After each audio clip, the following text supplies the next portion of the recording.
अगर आप खुद को हिंदू मानते हैं, तो हो सकता है आप सनातनी से अनजान हैं। और आप अगर वाक़ई में खुद को सनातनी मानते हैं, तो हो सकता है आप हिंदू नामधारी। तो आज के एपिसोड में हम यही जानेंगे कि क्या है हिंदू और क्या है सनातनी में फ़र्क। तो इसलिए इस एपिसोड को अंत तक ज़रूर देखिएगा, वरना शुरुआत नहीं समझ पाएंगे। न जायते म्रियते व कदाचित्, न भूत्वा भविता व न भूयात्, अजो निहतः शाश्वतः पुराणो, न हन्य हन्मानेः शरीरः। गीता का जो दूसरा अध्याय उसका 20वां श्लोक कहता है कि आत्मा न कभी जन्म लेती है न कभी मरती है, वो सदैव पहले भी थी, अब भी है और सदैव रहेगी। ये प्रिंसिपल जो है वो कहीं ना कहीं हम साइंस में ही देखते हैं, एनर्जी कंजर्वेशन के रूप में।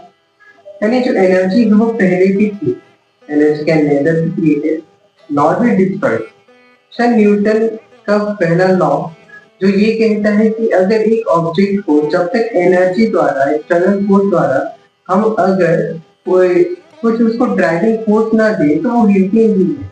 अभी थर्मोडायनेमिक्स में का ही जो पहला लॉ है कि एनर्जी जो पहले भी थी, means the atom ultimately that cannot be created nor be destroyed, it can only be transformed। जैसे अगर मैकेनिकल एनर्जी को हम केमिकल एनर्जी में परिवर्तित करते हैं, वह हम ये बात ही क्यों कर रहे हैं? बात इसलिए कर रहे हैं क्योंकि अगर हम सनातन को इसी एनर्जी के स्वरूप में मान ले, तो उस एनर्जी का जो ढांचा है वो है हिंदू। अभी हिंदू एक ज्योग्राफी के नजरिए से अगर हम देखें केवल हिंदू, तो क्या है ये हिंदू? असल में होता क्या था और हुआ भी क्या था कि जब डेरियस आया था और सिंधु नदी के यहाँ पे कैप्चर करने के लिए अपने अपनी जमीनों को, तो वहां पे आके रुक गया। नदी को उस पार देखा तो कुछ सेटलमेंट्स थे, कुछ लोग बसे हुए थे। देखकर उसने अपने परिचित को पूछा कि वो कौन लोग हैं। तो उसके परिचित ने बोला कि वो सिंधु नदी के उस पार रहने वाले लोग हैं। अब डेरियस का क्या था, वो स प्रोनाउंस नहीं कर पाता, स बोलने आते ही नहीं था। अब स सिंधु नहीं बोलने आता था, हिंदू बोल बैठा। तब सिंधु के नजदीक, सिंधु नदी के नजदीक जो भी लोग बसते हैं, अब उन्हें हिंदू कहा जाने लगा। अब सिंधु हो गए हिंदू। अब ये तो ज्योग्राफी के नजरिए से रहा, अगर हिस्टोरिकल नजरिए से देखा जाए, इतिहास के पन्नों को अगर पलटा जाए, तो बहुत सारे इतिहासकार यही मानते हैं कि जो हिंदू सभ्यता है वो आर्यन द्वारा है। यानी जो सिंधु के उस पार लोग रहते थे वो चरवाहा थे, चरते चरते अपने जानवर को चराते चराते खाने की तलाश में और भी बहुत सारे की तलाश में वो यहाँ से वहां चल रहे थे, मतलब भटक रहे थे। पेस्टोरियलिज्म में उसको थ्योरी कहा जाता है। और फिर वो सिंधु नदी के इस पार आके बस गए। अब वो वही आर्यन थे, यहाँ पे आके बस गए।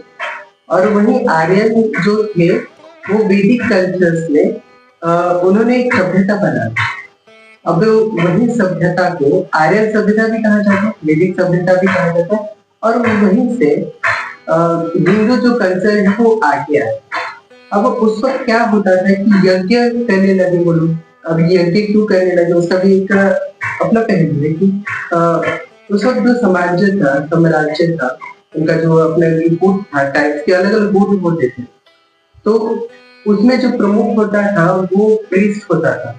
यानी आजकल के पंडित लोग मान लिया जाए, जो भगवान की मूर्ति की अर्चना करते हो या फिर जो धार्मिक पुस्तकों का ज्ञान बांटते हो, पुस्तकों से नहीं पर फिलोसॉफी बांटते हो, यज्ञ वगैरह ये सब कराते, तो वो मेन होते। तभी वो क्या करते थे कि अब वही पूरा का पूरा जो टाइप रहता था, अपना कोट रहता था, तो वो संभालते थे।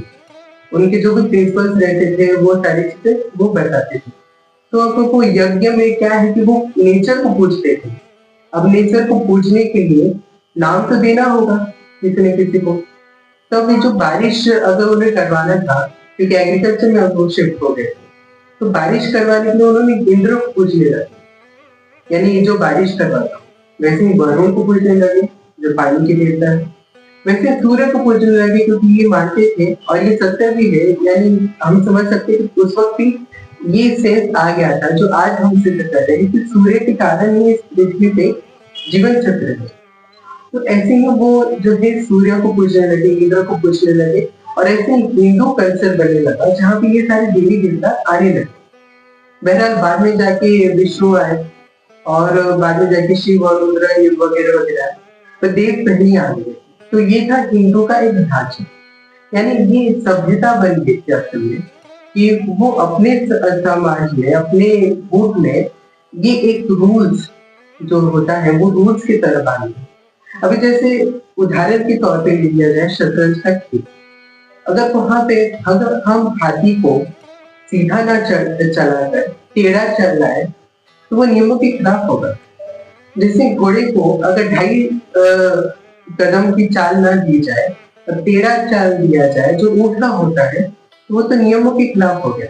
वो नियम है जिससे वो खेल बंधा हुआ है और उसी नियम के में वो खेल खेलना है हमेशा। वैसे धर्म का यही काम था कि धर्म से जो वो पूरा गुट था, पूरा समुदाय था या वो पूरा साम्राज्य था, उसको एक बांधना था कि ना कोई अलग चीज ना करे। जैसे अगर हम आज के कॉन्स्टिट्यूशन में ही देखें तो लिबर्टी को अगर हम एक्सेसिव कर ले, ज्यादा ही लिबर्टी दे दे, तो दूसरे के राइट्स का हनन होगा, सही कि नहीं? जैसे फ्रीडम ऑफ स्पीच में ही अगर हम अत्यधिक ही बोल पड़े, अपने भावनाओं को स्पष्ट रूप से हमने अत्यधिक ही बोल दिया, पर किसी के मान सम्मान को ठेस पहुंच जाए तो किसी और के अधिकार का तो हनन हो रहा है। वही काम था धर्म का कि एकजुट में बांधे कि हर एक व्यक्ति जो समाज है वो अपने दायरे से बाहर ना जाए और किसी और के जीवन को डिस्ट्रॉय न करे, इंटरफेयर न करे। ये तो रहा धर्म का था। तो इसमें सनातन क्या था? असल में सनातन तो पहले भी था, अब भी है और बाद में भी रहेगा। तो इसमें सनातन क्या था? सनातन वो चीज है जो हमेशा इन सब में था पहले से ही। यानी अगर एक हद से मान लिया जाए तो शरीर का जो ढांचा है वो है धर्म, और शरीर के अंदर जो है आत्मा वो है सनातन। यानी सनातन हमेशा जो था एनर्जी के रूप में था। उसमें मैंने वो श्लोक कहा था गीता का जिसमें यूं बताया गया है कि आत्मा न कभी जन्म लेती है न मरती है, energy can nether be created nor be destroyed. यही एनर्जी है सनातन। यानी ये प्रिंसिपल जो है वो कोई धार्मिक चीज नहीं है, एक साइंटिफिक चीज है। उसमें तो हम देख रहे हैं साइंटिफिक सनातन, और हम समझाने की प्रयत्न भी कर रहे हैं कि सनातन को अगर हम धर्म के पहलू से देखें, वो एक धर्म है जहाँ पे हमें पूजा पाठ करना है और ये सारे तिलक लगाना है, इसका प्रवचन सुनना है, तो इसमें फंसे रह जाएंगे। असल में ये तो धर्म का एक भाग है, सनातन का नहीं। सनातन तो इसके अंदर का साइंस। अगर हम साइकोलॉजिकली देखें तो हम अपने आप को हिंदू इसलिए मानते हैं क्योंकि हम यहाँ पे रहते हैं। तो जब पहले की प्राचीन काल में जब हिंदू कहा जाता था तो हिंदू केवल ये जो हम मूर्ति पूजन करते हैं, शिव और इनको पूजते हैं, वो वाले समुदाय को केवल हिंदू नहीं कहा जाता था। अब इस हिंदू में सिख भी आ जाते थे, मुस्लिम भी आ जाते थे, कदाचित वो भी टाइप आ जाते थे आदिवासी लोग जो इन सब में नहीं भी मानते हैं, जो नास्तिक भी। तो हिंदू एक ज्योग्राफिकली टर्म है और ना कि धार्मिक। अगर हम कहा जाए तो धार्मिक कम है, ज्योग्राफिकली ज्यादा टर्म है। तो हमने ज्योग्राफी के नजरिए से देखा, इतिहास के नजरिए से देखा और साइकोलॉजिकल और कल्चरल के तौर पे भी देखा। तो सनातन इससे काफी अलग है। असल में हिंदू को समझना और खुद को हिंदू कहना काफी आसान है, पर सनातन को समझना और खुद को सनातनी कहना काफी कठिन है। सनातनी जो है अगर हम अपने अंतर मन को झांक कर देखें, हम अपने आत्मा को शुद्धिकरण करें सच्चाई के माध्यम से, ह्यूमैनिटी के माध्यम से, तो जाके शायद हम उस एनर्जी को, जो हम जिसको आत्मा कहते हैं, उसको हम जान पाएंगे। और यही तो था प्रिंसिपल, क्योंकि हर जगह पे जो आत्माएं हैं, आत्मा इन द सेंस जो एटम है, जो एनर्जी है, वो तो हर जीव में ही है ना। जैसे अगर हम जानवरों में भी मान लिया जाए तो उनमें भी आत्मा है, यानी एटम है, तो वो एनर्जी है। तो सनातनी तो वहां पे भी हुआ कि नहीं? तो सनातन को केवल हम आत्मा के नजरिए से ही देखे हैं, अगर एनर्जी के नजरिए से, कभी ये आत्मा भूत वाला आत्मा तो नहीं है। ये आत्मा है एनर्जी वाला आत्मा। तो ये जो एनर्जी है, ये हमेशा से था, इस शरीर के बाद भी एनर्जी रहेगा, और वो एनर्जी को हमको संभाल के रखना है और उसको हमको आगे बढ़ाना है, पर आत्मा से परमात्मा बनाना है। अभी इसके ऊपर भी हम चर्चा जरूर करेंगे अगले एपिसोड में। इस एपिसोड में तो हमने यही जाना है कि सनातनी में फर्क है और हिंदुइज्म में फर्क है। अगर आप अपने आप को हिंदू कह रहे हैं तो आप कल्चरल अपने आप को पहचान दे रहे हैं, पर अगर अपने आप को जानना है कि हम अस्तित्व में क्यों हैं और क्या है हम, तो आपको ये समझना होगा कि हम सनातनी है भी या नहीं। हमारे अंदर जो आत्मा है, जो एनर्जी है, उसमें सच्चाई और सत्यता है या फिर नहीं है। बहरहाल कम संभावना है कि हमारे अंदर होगा।